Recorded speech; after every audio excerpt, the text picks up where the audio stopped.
19th place on the grid. I'm led to believe another, the Honda have also taken into one of the new cars as well. So they'll go back to 20. Repeat, Michael Schumacher changed his engine into Ferrari, starts 19th on the grid. This is where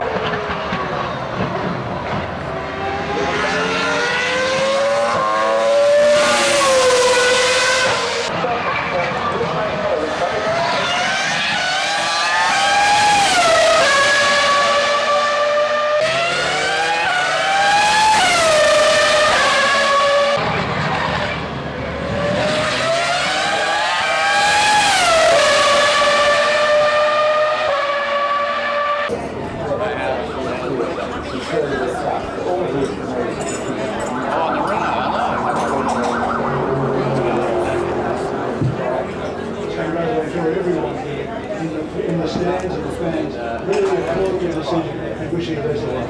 Thanks, guys. Well, two-time VA Supercar World Champion and certainly good form.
I would recommend that if you are going to go for a wander, you're at least back here for that. I'm going to hand over very quickly to those of you who are not Australian.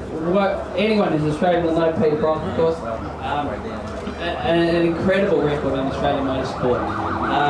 Peter's been a partner of Mobil for 21 years now, and it's been an incredible relationship. And we're very honoured to have that relationship for so long. So I'll hand over to Pete quickly, and if you can just give us your thoughts on today and the race.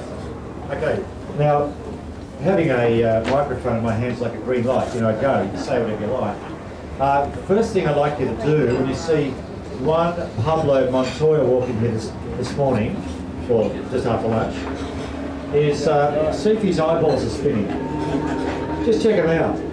Just see if there's some saliva at the corner of his mouth, because he's a pretty wild boy.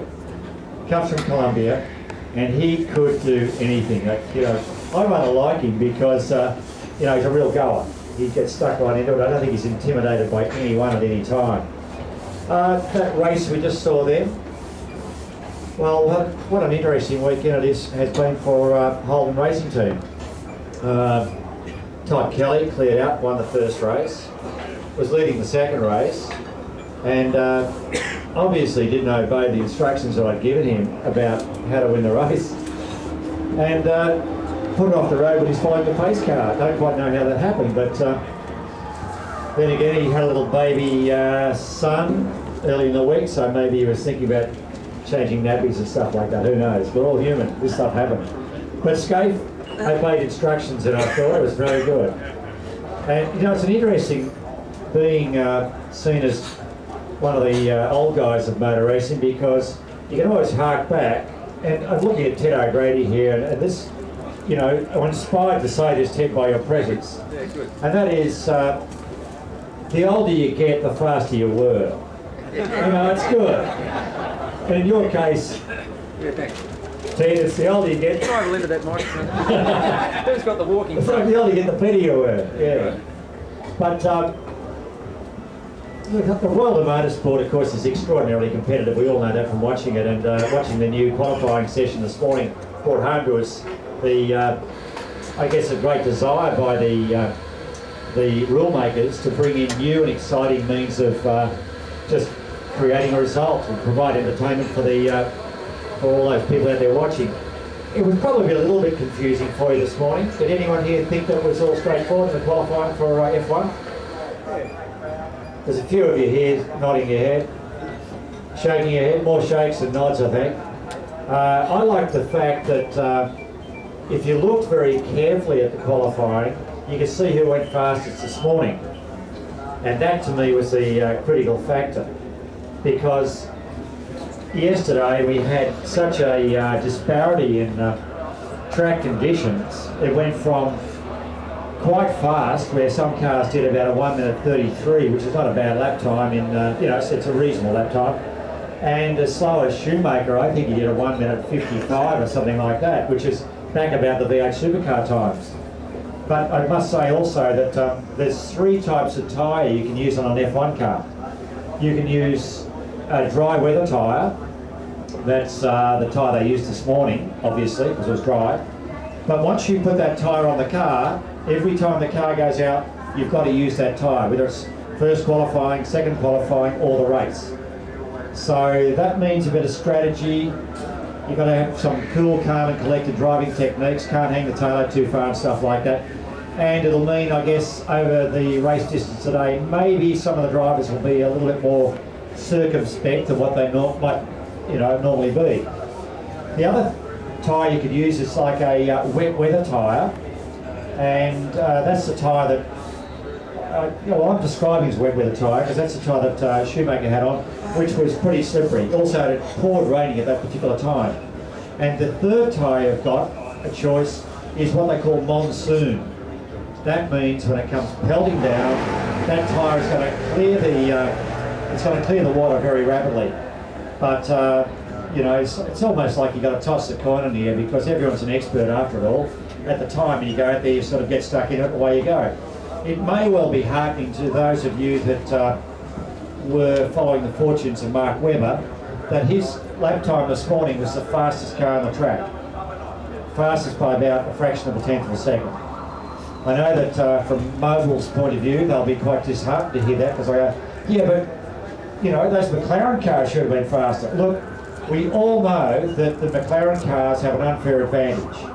And it's probably surprising that the rule makers have not stuck into it and said one of two things. Either all cars have to use Mobil 1 to make it equal, or those cars can't use Mobil 1 because we can't catch them because we've got more power than anyone else. That's the way it is. And I think one of the great things about being connected with Mobil, are you going to get something because you're ill? No, I'm coming right. He's coming back. I'm just checking. He's had a great break, so I was just giving him a bit for his corner there, because over the years, well, it's what I do. It's there to be done. But certainly with the advent of, I guess, oil companies getting involved in motor racing, particularly in the last 20-odd years, the difference in performance with motor cars, with engines, with the latest and greatest oils is quite marked. These engines, of course, you want to look at the screen and see that they rev up to about 19,000 revs per minute. And if you look at the oil, for those of you that are used to changing your own oil, you've got a bit of fair idea about how thick it is. It is very, very thin indeed. It gives almost no internal friction at all. And of course, with this new rule that you've got to keep an engine in the car for 2 race weddings, it's got to be pretty good stuff. It's got to absorb those impurities, etc., and provide the film strength, which is going to mean the engine's going to hang together, because at that, getting 800 or 900 plus horsepower out of a 3-litre engine is quite staggering. And making that engine stick together for 700 or 800 kilometres, or maybe more, is quite a feat. So I can imagine that the guys from Mobil have really had to come up with some pretty good stuff, and I dare say that they're feeling pretty confident about what they've achieved. The race today, going to be hard to figure it out really. Schumacher starting dead last because he chose to change an engine, which means you can't qualify today. So I guess he thought, put the engine in, I'm back there somewhere, I'm not going to improve too much, I might as well take advantage of it. Bit of a strange rule, but it's there.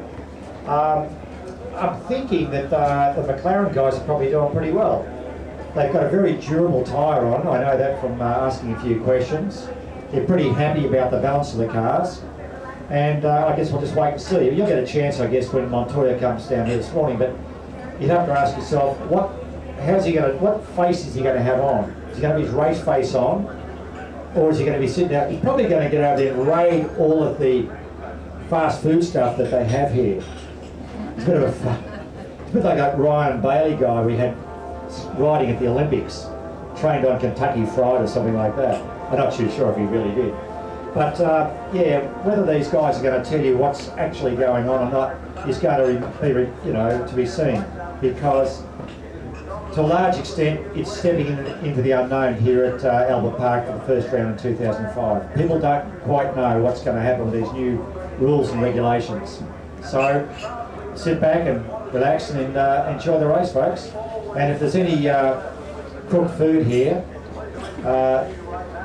I am doing a survey because I'm actually a director of the Grand Prix Corporation, so I do like to know these things. Food's not hot, or it's too cold, or it's, there's not much. We do need to know these things. Just give them to Ted. Ted will take all those complaints on board, and we shall do with them as we deem appropriate. Thanks, folks. It was a very difficult day. It was a bit of a lottery for everybody. Some had dry conditions, some had really wet conditions. So it was, we probably the bunch that